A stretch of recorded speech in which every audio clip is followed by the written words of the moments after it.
Magandang umaga, magandang hapon, at magandang gabi po sa inyong lahat. Ito po si Jomer Makinay, and today I'll be teaching regarding sa battery monitor, o ang HobbyKing battery monitor, or how I would like to call it, Lipo alarm. Okay, bakit alarm?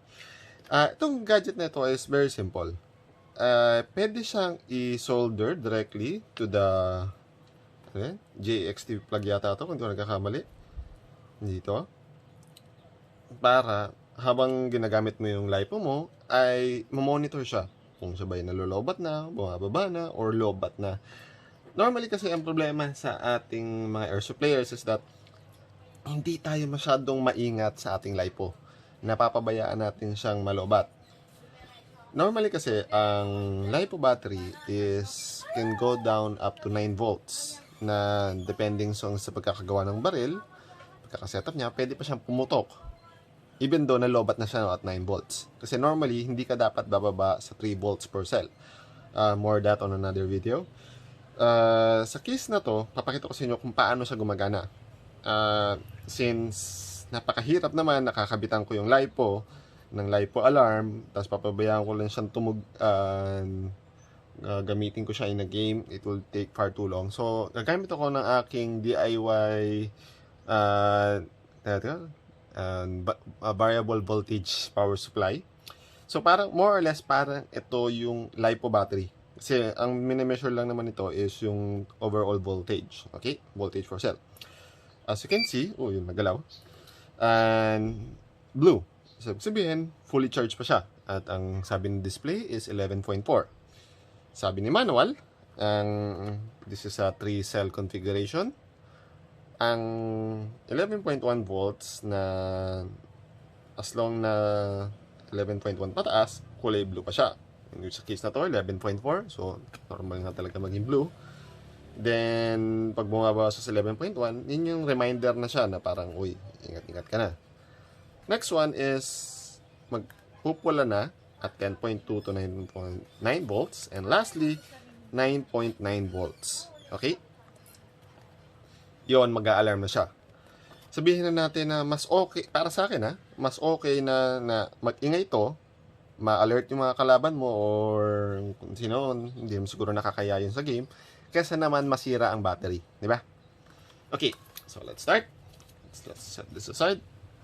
11.4 volts. Then, let's slowly reduce the voltage sa kanya. Ayun. Oops, napasobra. 11.4. Dan unti-unti bumabawas. Most probably, ito ay merong microcontroller na 80x14 yata o 12 na nag-check siya ng voltage every few milliseconds. So, 11 point. Ayan, kita nyo, nagbi-blink na siya. Kasi 11.1 volts na. Sabihin, uy, medyo nababawasan na siya. 11.1 volts. Let's go a little bit lower. 10.7, still blinking. Tama siya, hanggang 10.2 daw. 10.7, 10.8, oops, 9.6. Tutunog na nga, yun nga. I-miss ko yung 10.2 volts. Wait lang, akit tayo ng 10 and change. Pag yung ganyan kasi is, na-reduce mo na siya. So, reset natin. Tanggal. Dapat to ay since 10.4 blue light flashing, which is correct. Then let's put it a little bit lower.